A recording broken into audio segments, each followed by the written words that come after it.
Des retours d'expérience, d'accidents à la maison, en voiture, au travail, ainsi que des témoignages pour vous permettre de tirer les enseignements et renforcer votre vigilance. Sauvons nos vies, le podcast de Prévence, déclencheur d'électrochocs.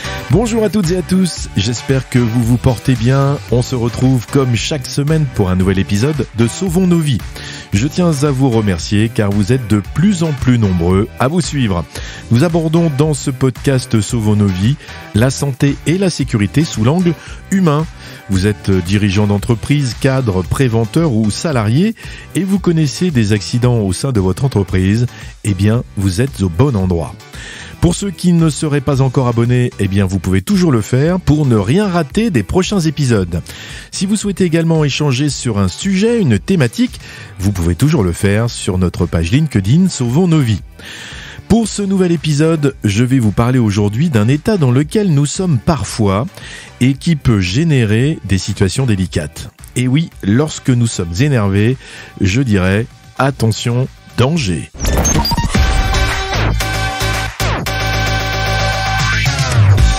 Sauvons nos vies, raconté par Hugues. Je vais vous parler aujourd'hui de Lucie. Lucie est une collègue depuis plusieurs années et l'histoire que je vais vous raconter aujourd'hui s'est passée en 2016, en milieu d'après-midi. Elle occupait un poste à l'époque de responsable HSE sur un site de production dans la métallurgie. En traversant une allée pour se rendre dans le secteur logistique, elle remarque un opérateur sur un poste de travail qui lui semblait bien embêté. Elle s'arrête pour lui demander ce qui ne va pas et l'opérateur lui explique qu'il a un problème sur un vérin de levage et que celui-ci doit être démonté. Ce genre de problème est assez habituel et faisait partie de son poste. Mais il s'agissait là d'un mode dégradé. En parlant avec cet opérateur, elle ressent fortement de l'énervement de sa part, car il arrête ce qu'il est en train de faire en lui précisant que ce n'est pas trop le jour pour lui parler de sécurité. Il lui explique qu'il n'arrive pas à retirer un vérin de son logement depuis plusieurs minutes et que ça commence sérieusement à lui prendre la tête. Car il a essayé plusieurs méthodes, mais aucune ne fonctionne. Et le retard commence à s'accumuler. Il finit par prendre une baramine en montant sur la machine pour faire levier. À ce moment-là, et malgré sa première réaction, Lucie lui fait remarquer malgré tout que monter sur cette machine pourrait se terminer par une chute. Il la regarde sans rien dire, mais son regard en dit long et il descend de la machine en soupirant d'énervement. Cette journée passe, le vérin est enfin retiré, sans accident, et peu de temps après, l'opérateur revient vers elle et lui reparle de cette situation en la remerciant car il s'était aperçu que dans son énervement, il avait complètement perdu la notion du risque. Il était complètement dans sa bulle et son objectif unique était de débloquer ce fichu vérin, quelle que soit la méthode et les risques encourus. Il a même avoué à Lucie que si elle n'était pas intervenue, cette journée de travail ne se serait sans doute pas passée de la même façon. Nous sommes donc ici dans une situation où l'énervement aurait pu générer des conséquences redoutables. Il nous arrive tous de rentrer dans ce mode, plus ou moins en fonction des personnes, mais aussi des caractères de chacun.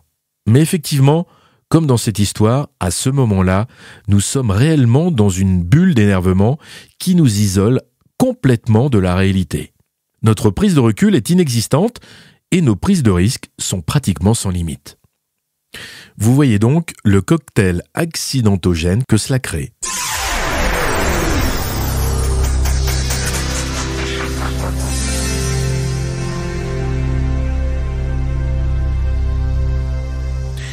Si l'on regarde la définition d'énervé, on lit « perdre le contrôle de ses nerfs, être dans un état de nervosité, d'impatience ou d'excitation anormalement élevé ». Je ne vais pas dans ce podcast développer les pathologies qui peuvent amener à être énervé, mais plutôt les moments de notre quotidien qui peuvent nous générer de l'énervement. La majeure partie du temps, l'énervement se produit lorsque la situation que nous vivons ne se déroule pas comme nous l'avions prévu ou souhaité initialement.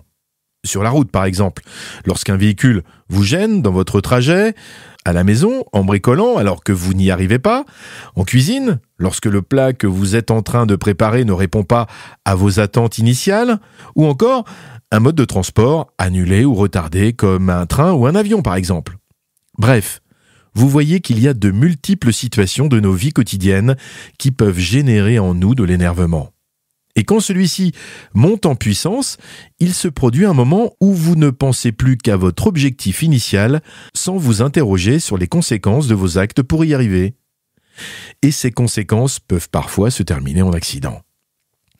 Réagir face à une situation d'énervement peut être un défi, mais il est important de maintenir le contrôle de soi pour éviter des conséquences négatives.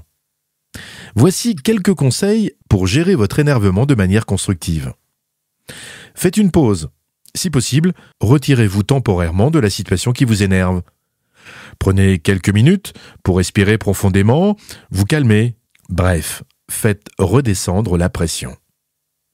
Identifiez vos émotions. Essayez de comprendre pourquoi vous êtes énervé. Identifiez les sentiments sous-jacents comme la frustration, la déception ou la colère. Cela peut vous aider aussi à mieux gérer vos émotions. Pratiquez la respiration profonde. La respiration profonde peut aider à réduire le stress. Prenez de profondes respirations en inspirant lentement par le nez, en retenant votre souffle quelques secondes, puis en expirant lentement par la bouche. Choisissez aussi vos combats. Tout ne mérite pas une réaction intense. Évaluez la situation et déterminez si cela vaut la peine de s'énerver. Parfois, il est plus sage de laisser passer certaines choses. Je prends souvent l'exemple de la route. Les conducteurs sont aujourd'hui très rapidement énervés face à une situation anormale. Un bouchon, une personne qui vous coupe la route ou qui se rabat un peu rapidement devant vous, une personne qui traverse lentement au passage piéton. Et là, en 2 ou 3 secondes, vous pestez face à cette situation. Ce n'est pas si simple, mais avec un peu de recul, cet énervement nous coûte davantage au final, non ?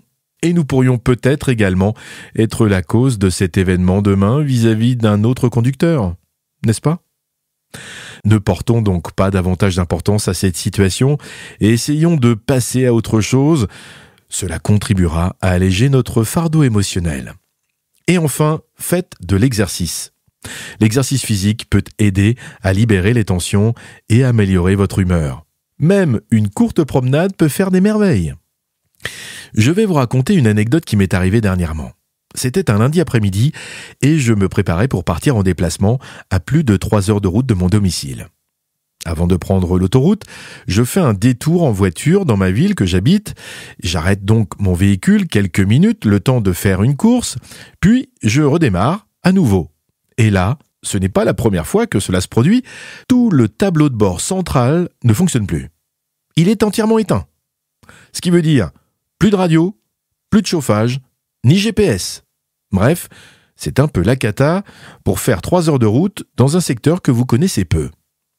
À ce moment précis, mon énervement est monté rapidement contre mon véhicule et je me suis dit, je vais passer avant de partir voir le concessionnaire le plus proche pour lui faire part de mon sérieux mécontentement. Sincèrement, j'étais super énervé. Et là, je me mets sur pause, je décide d'arrêter mon véhicule sur une place de parking, quelques mètres plus loin, pour faire redescendre la pression.